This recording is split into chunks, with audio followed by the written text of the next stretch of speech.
Hello everybody, and welcome to Let's Play House of Crisis, an interactive fiction by S.D. Folsom, or Frierson Captain. I'll put a link to his channel in the description. First and foremost, I'd like to apologize for some of my keyboard. Some of it is less than functionable, so my typing will be rather slow. So, I hope to compensate for that for some good gameplay, something like that. So, without any further ado, let's begin the game. We're going to start out in the office. You stand in your office at Laneway, pondering. There's not a whole lot going on, but something is just a bit amiss. To the east is the hallway leading to the foyer. You can see a chair, a desk, on which is a note, a newspaper, and a pen here. So first we're going to pick up the pen. Well, let's look at the pen first. A silver fountain pen. Never leave home without it. In fact, you've rigged it to become a key. Thus, you never leave home without it, because you actually cannot. So instead of, using a regular key, you're going to walk up to the door and change it with a pen. So we're going to take the pen. Woo! Score went up. Let's read the newspaper.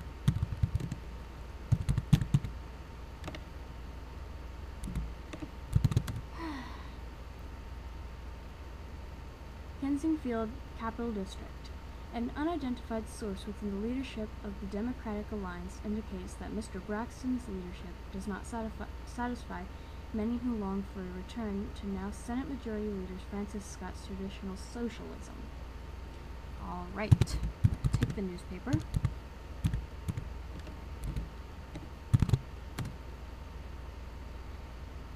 Well, that's all well and good, but you've got to get to the office. The Senate won't wait, and our score is gone up yet again.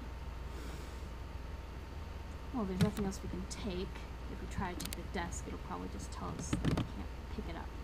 So, let's continue on east to the hall. Hallway. You're in an ornate hallway in Laneway. A strong sense of foreboding begins to prick up.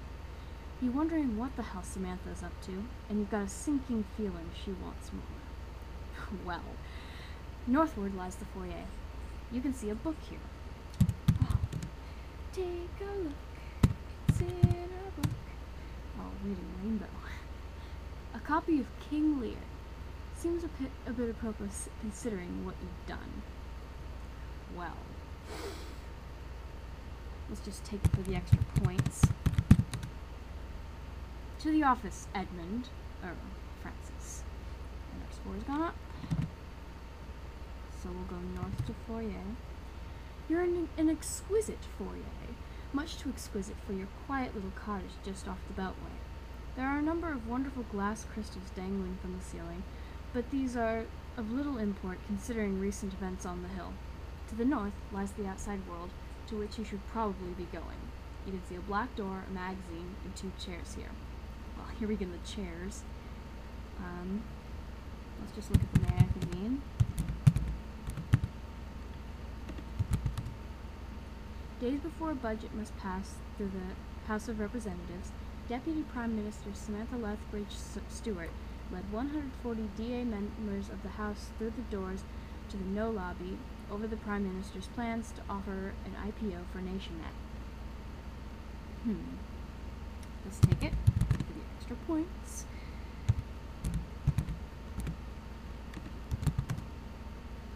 Don't you think your briefcase is getting a bit heavy, Francis? No. Alright. Well, we do have to get outside, so we'll take out the keys again.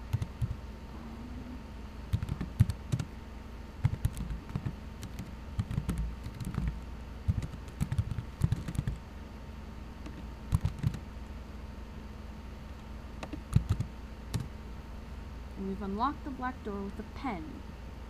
Rather unconventional, maybe some kind of lock picking to this. If they didn't know that this was a key. So, let's continue on north to the street. You are in the street, or more specifically on the sidewalk. Great. Since the capital is only a few blocks away, you see no reason why you can't walk there. Why can't I walk in the middle of the street? Maybe I want to get hit by the car. To the east and west are parts of a seemingly endless street. You can see a black door, from which you just came, a paper, and Grosvenor here.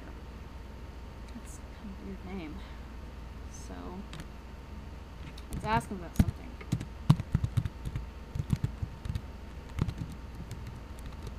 You saw Nationet in that magazine, so why not ask him about Nationet?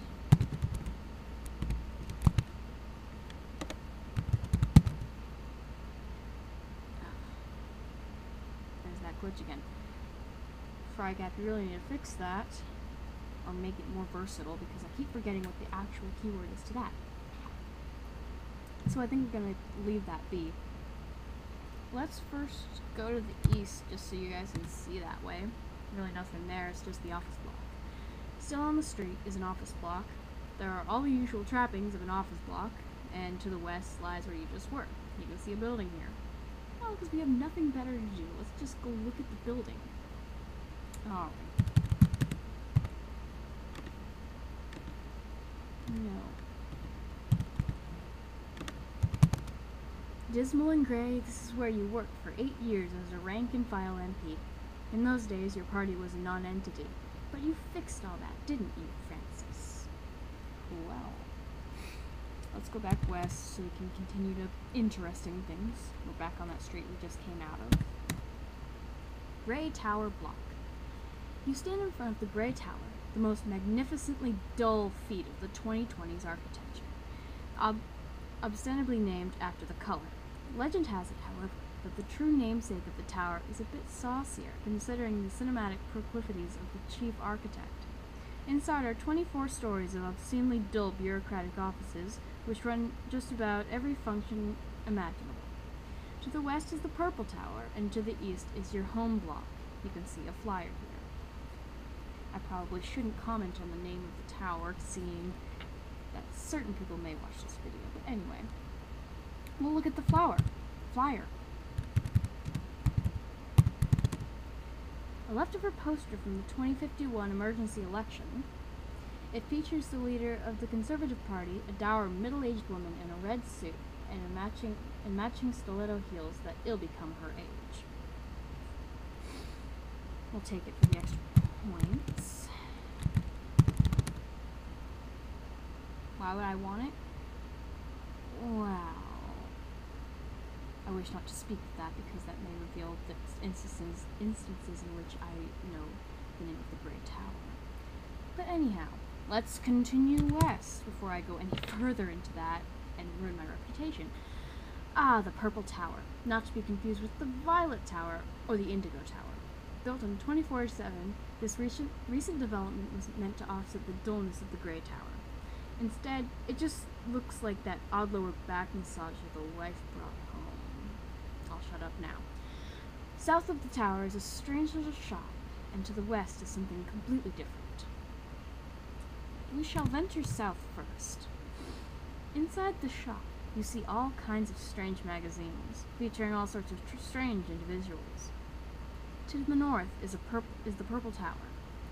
You can see the bookseller and a dirty magazine here. Of course, Frierson Captain, you would put this in here.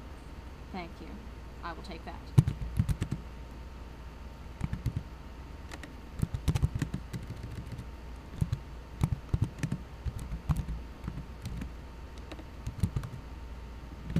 Oh, I forgot to look at it.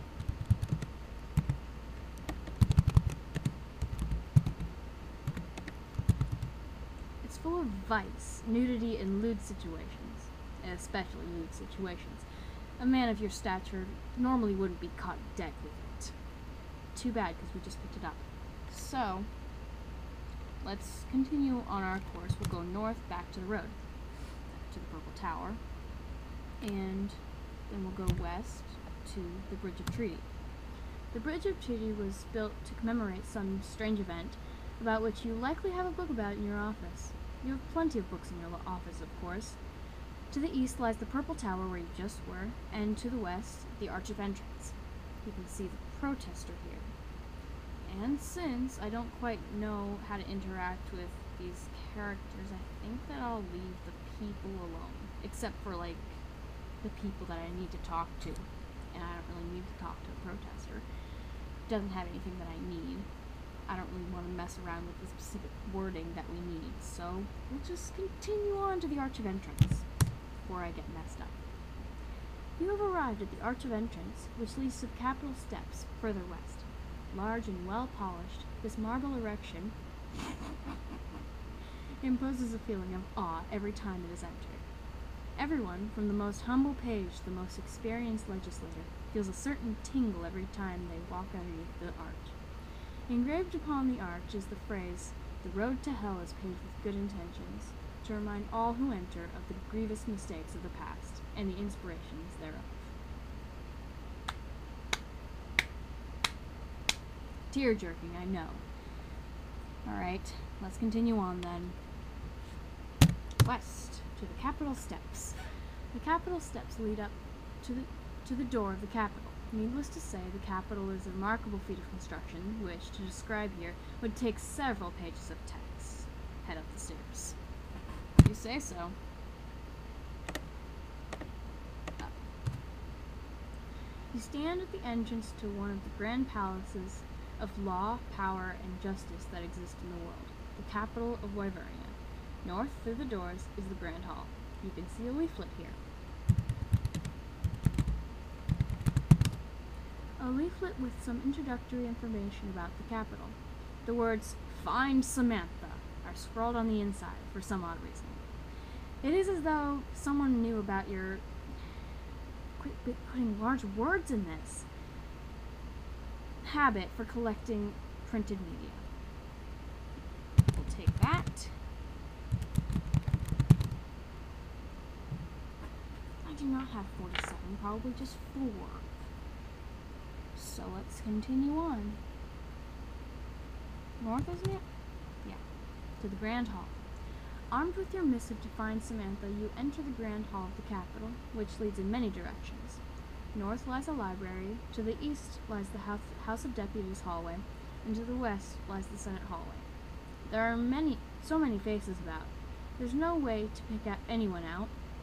The possibility exists, of course, that you don't know all the directions you could go, but who knows if you'll need to. And right now, I think that we'll put this Let's Play to a rest until next time.